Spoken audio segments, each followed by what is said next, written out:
नमस्ते है। आज हामीले चाहिँ एकजना हाम्रो साथी इलेक्ट्रिसियन साथीले हामीलाई कमेन्ट गर्नुभएको रहेछ।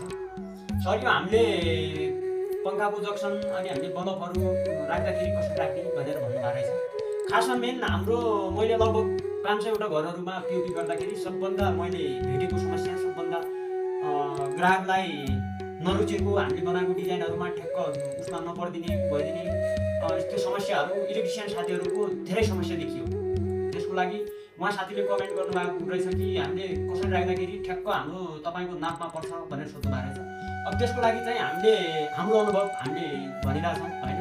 मान्छेको आफ्नो सिस्टम हुन्छ, तर त्यो सिस्टमभन्दा पनि हाम्रो सिस्टममा हजुरहरूले गर्नुभयो भने एकदम एकुरेट नाप पर्न सक्छ भन्ने हाम्रो बुझाइ हो। अब यसको लागि चाहिँ के गर्ने भन्दाखेरि अब हाम्रो यो यस्तो लेन्डर भयो, 4 गुणा भएको लेन्डर हुन्छ। त्यो लेन्डरमा हामीले फिताबाट गर्दाखेरि हाम्रो यो कतिखेर कहाँनिर यस्तो कुना बढी भएको कहाँनिर कम भएको हुन सक्छ। त्यसको लागि चाहिँ हामीले यो 4 कुनामा यसरी चाहिँ लाइन दिएर यसरी चाहिँ हामीले धागो राखेर यस्तो हामीले धागो राखेर अनि अब कस्तो छ भने हाम्रो यहाँनिर ठ्याक्क यसमा चाहिँ हामीले पङ्खाको जक्सन राखिँदाखेरि ठिकसँग छ। यहाँ यसको लागि यो भाग र यो भागमा ठ्याक्क हाम्रो यो भाग बराबर हुन्छ, यो भागमा हाम्रो यो भागमा यो भाग बराबर हुन्छ।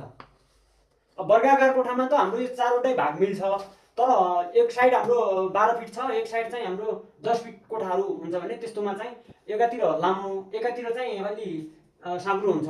त्यसको लागि हामीले ठ्याक्क यसरी यहाँदेखि उहाँ यस्तो धागो बाँधिएर एउटा यस्तो धागो बाँधिएर अनि हामीले ठ्याक्क यस्तो 20 सेन्टरमा कोठामा दुईटा यस्तो धागो बाँधिएर अनि हामीले गर्न सकिन्छ। अनि यो कुनादेखि हामीले यहाँदेखि हामीले ठ्याक्क 12 इन्ची सानो कोठामा 10 बाई 10 को कोठामा 12 इन्ची राख्ने गरेका छौँ।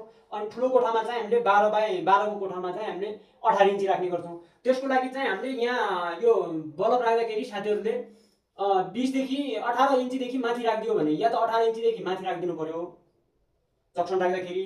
अनि चाहिँ या त हामीले 18 इन्चीभन्दा पछाडि राखिदिनु पर्यो। 18 इन्चीभन्दा पछाडि हामीले 1 फिटभन्दा माथि 18 इन्चीभन्दा तलको बिचमा चाहिँ हामीले राख्नु पायो भने हामीले बनाउने डिजाइनहरूको ठ्याक्क बिचमा पर्न सक्छ, सेन्टरमा पर्न सक्छ।